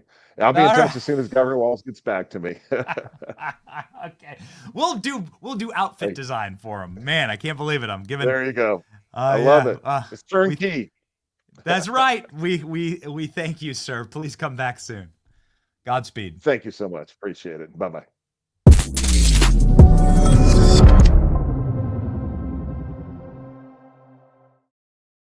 Whoo, man. Ladies and gentlemen, moving quickly here on the program. You never know. President Trump just lets it rip, right? Says we're going live. You just got to go to the White House inside the Oval Office and listen. Somebody who's been listening very closely to President Trump and to the American people, more importantly, and what they think about President Trump. Somebody who I think is very much not surprised at what's happening right now, but has some brand new information for us about where President Trump stands with the population. The head pollster at Rasmussen, Mark Mitchell, our dear friend, back from the abyss. He was on every single show before the election. And now let's find out how the golden era is rolling with Mark.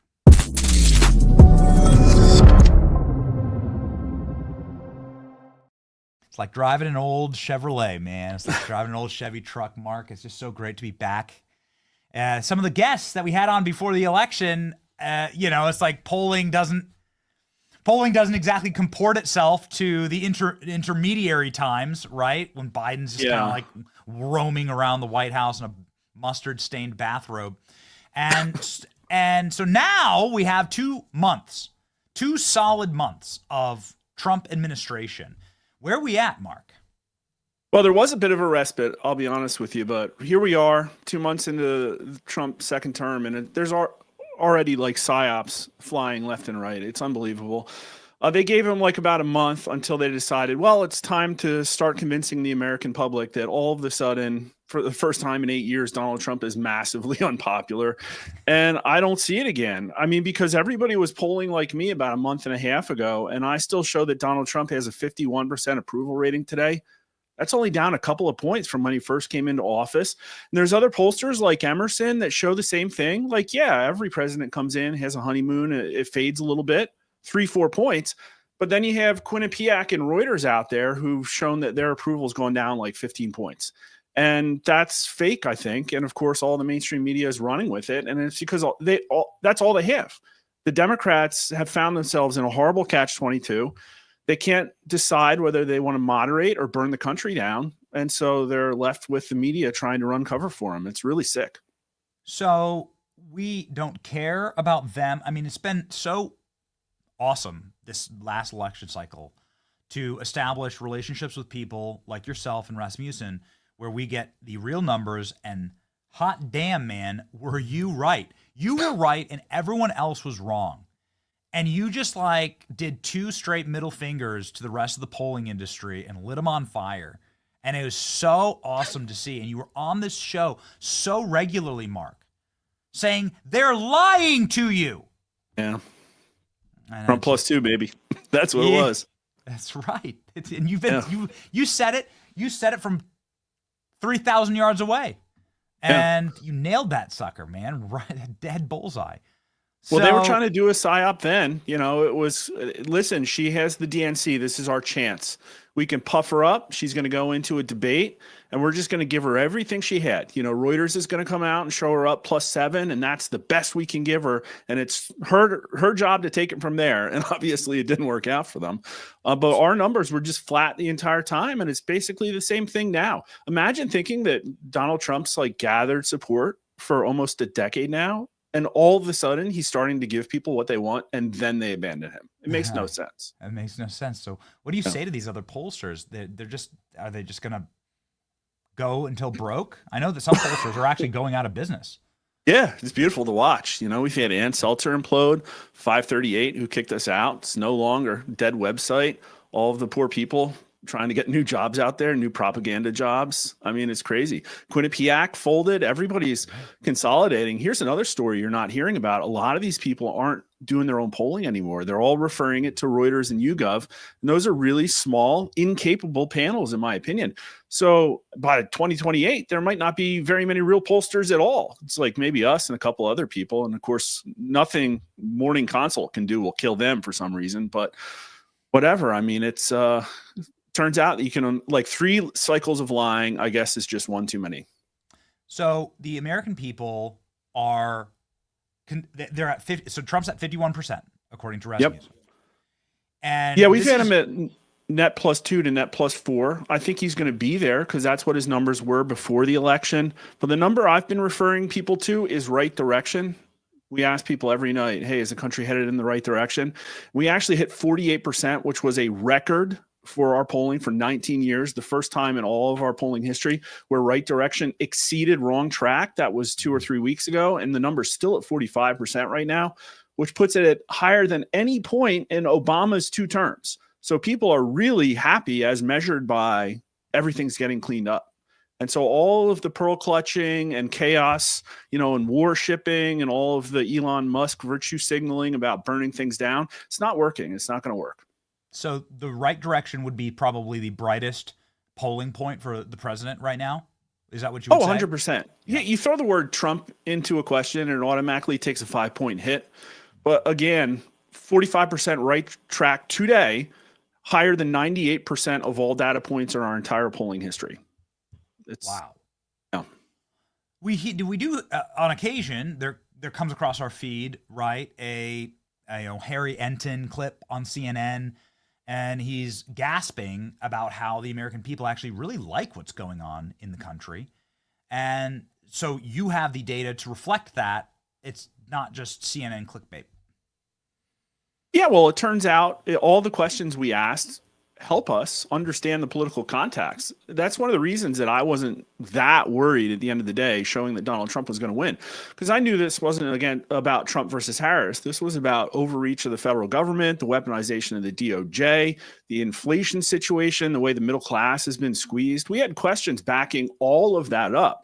And so I've been saying Trump's had a mandate, not necessarily because of his popular vote win, which I do think was bigger than the final reported numbers, but because every single one of his platform items is overwhelmingly positive. The idea of DOJ auditing things, that's almost a 2-to-1 favorability among Americans. 70% of U.S. likely voters are angry at the level of waste, fraud, and abuse in the government. And so it's nice of Harry to like finally come along and understand the context that Joe Biden's presidency has given us. And I watch him and I actually like feel kind of happy for him, because I feel like he had a pretty strong set of marching orders for a while. It feels like maybe that veil has been lifted and he's able to like just get out there and tell the truth. He really seems to enjoy himself when he does. But, you know, thanks for joining us, Harry. Yes, people want illegal aliens deported. People do not want the government, living in largesse in Washington, D.C., creating like an entire cast of people milking the taxpayers, like a bipartisan kleptocracy. Yeah, they don't want that. Imagine that. People don't want any more Democrat Party, man. Republicans at record high ratings. So that's interesting that you say take Trump out of it. So you take Trump out of it and you just do two parties. Republicans record high, Democrats lowest in a generation. Democrat Party's favorability drops to record low. These are some of the headlines from across the industry. And the leader of the Democrat Party is AOC. Oh, no. Is the Democrat Party a functional party anymore, Mark? I don't think so. I really don't. There's a huge leadership vacuum, and they're in a really tough catch-22. Now, I will say that my Democrat Party favorability numbers are higher than the CNN poll. So believe me, I think over them, they're like 43%, which makes sense, right? Kamala Harris just got 48, 49%. And Republican Party is 6 points better. We actually just released that today. And so that's actually really astounding for the country. But the problem is that they have no path forward. And so they're in a situation where they know if they double down on crazy and stupid, they're going to lose. AOC, Bernie Sanders out there on the stump with her, that's going to fail. Jasmine Crockett's not going to be able to dig him out of this. And you got Tim Walz out there talking, I loved your previous set. It's absolutely ridiculous. The idea that he's out there like kick your ass, like violence signaling, that's not going to work, dude. People don't want that out of you guys. And then you have Gavin Newsom, who's a very astute political player. I mean, you could say what you want about his track record, but he's doing probably the right thing for the Democrats at great personal cost. They're going to tear him down. You can see the people on Reddit talking about how they'll never let Gavin Newsom win because of what he's perpetrated on the trans community, but he's doing like objectively something good for America, talking to the other side and trying to understand their viewpoints. And so who's going to come in and fill that leadership vacuum and say, you guys are crazy? Because where they have to get to if they want to win is they have to have somebody who's a good enough leader to plausibly convince a majority of Americans that they have a platform that's better than America First and that they will actually enact it. And that seems like a bridge pretty far away right now. And so they might have to lose a couple cycles until they get to that situation. Yeah, like how do you un-F this party? Here's the apportionment for the 2030 forecast. And I don't see here, Mark, how a Democrat wins nationally in a popular vote. And I sure as hell don't see how they win in an electoral college vote. Now, I want to preface all of this by saying, and Mark, I'm your freaking biggest hype man. You can't hire someone who's a better hype man than me.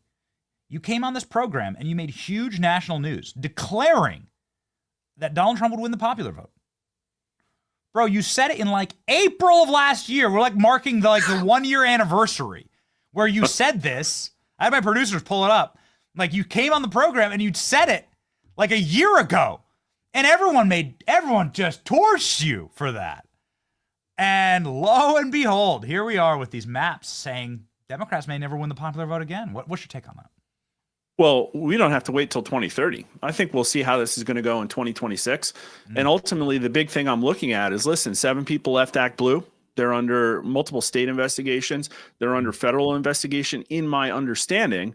And so that's going to be a problem for them because they ubiquitously win on small dollar donations. Turns out it's probably recycled George Soros and NGO money going back into their coffers, just miraculously exactly where they need it. And so I really question, because I went back and looked at Act Blue fundraising, and they raised $800 million in the 2016 cycle, which was a presidential cycle. And then in 2018, they raised like $1.6 billion. And incidentally, 2018 was one of our biggest misses. And so I'm really sore about that because, we had the Democrats doing better than we predicted in our polling. And it could be just magical unicorn, dollars dumped into those coffers that might just evaporate. And so I don't think Trump plans to run the last 2 years of his term without both houses of Congress. And we know how they've been sort of like sneaking out those House votes, those swing state Senate races, and that's got to stop. I don't think the map's very good for them for 2026 either.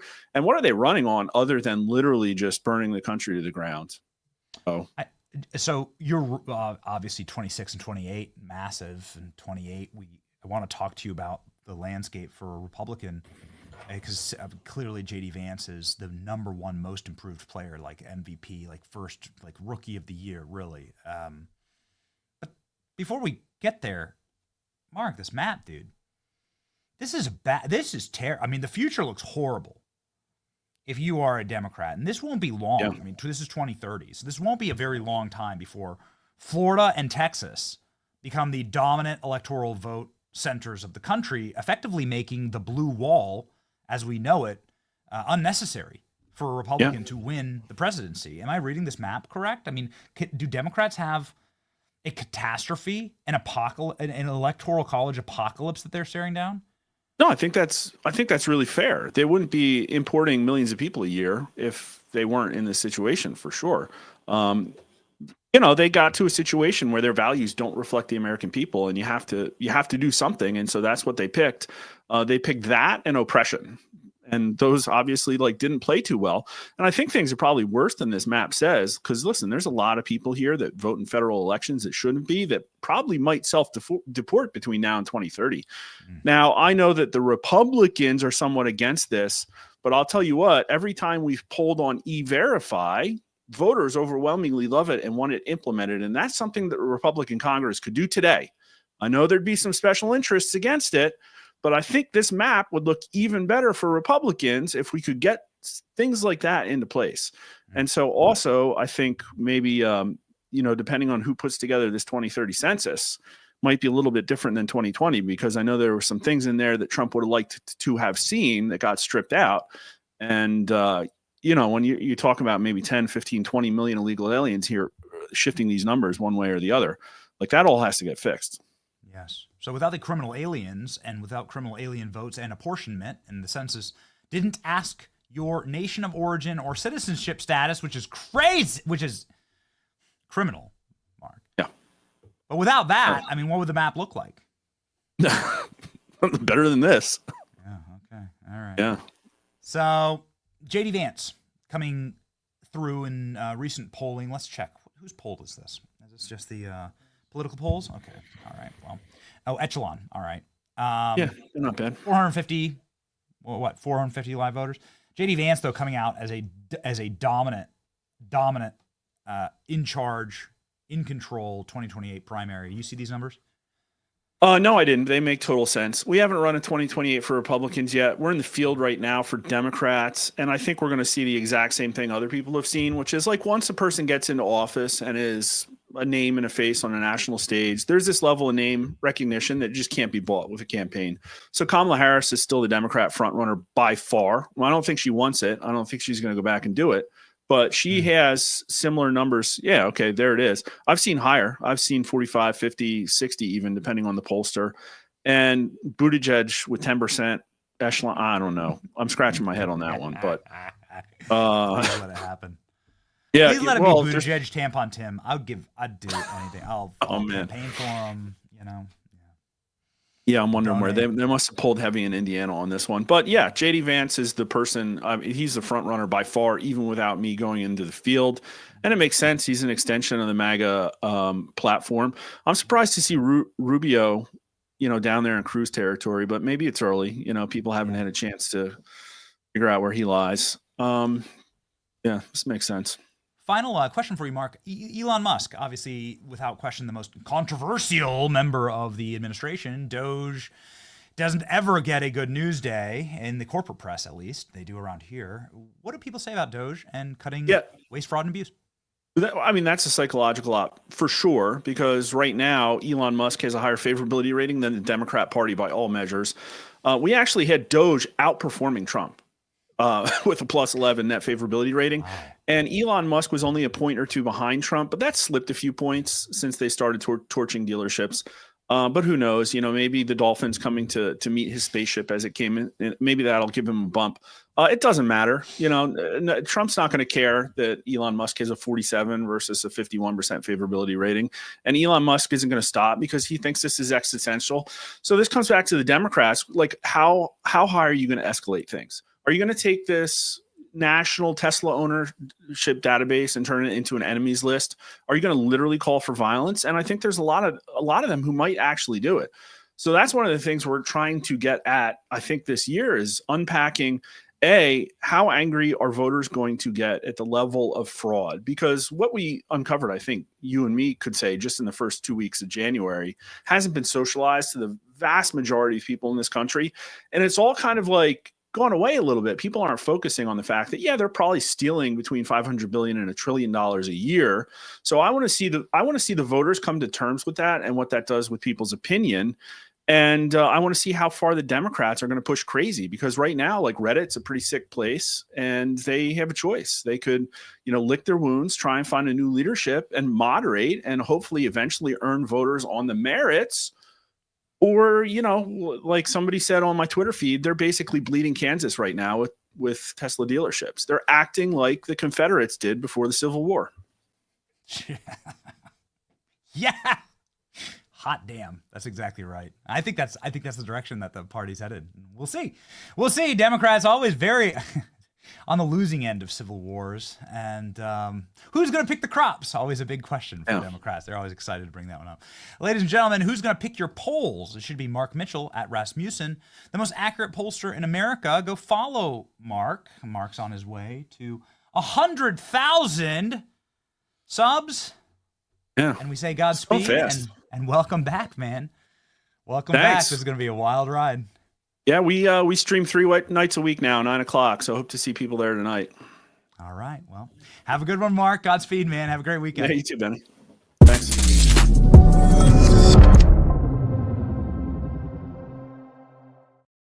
All right, ladies and gentlemen, it is our time for the verse of the day, Proverbs 27:17.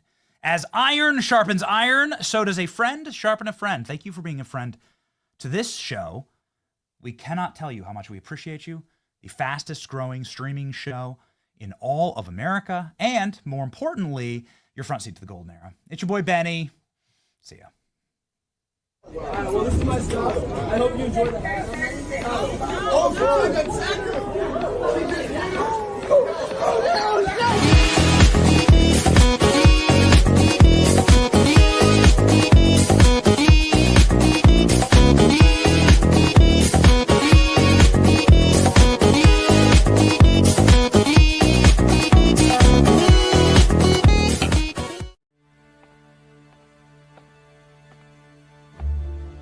My God, I actually pity those poor bastards we're going up against. My God, I do.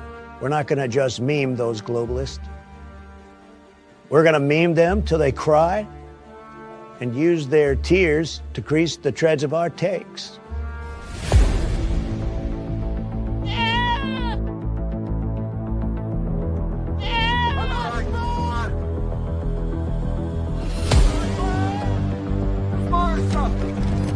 got a bogey. Ballroom, this is Whiplash 1. I've got the bogey in my sights. Whiplash 1, what is it? I've got no idea. Then you are clear to engage.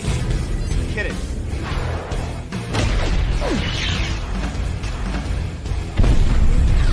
Bogey just went supersonic. I got a lock.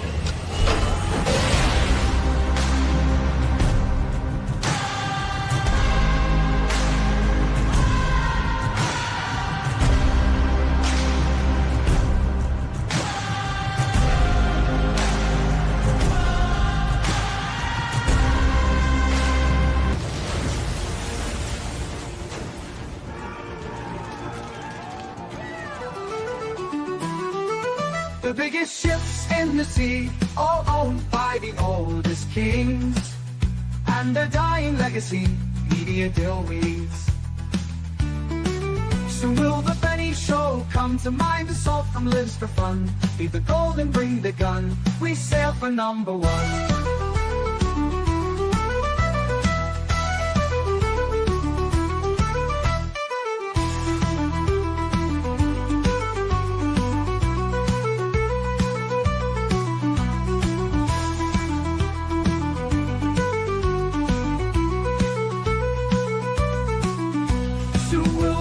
Show come to mind. The salt from lives for fun. Leave the gold and bring the gun. We sail for number one. The biggest ships in the sea, all owned by the oldest kings.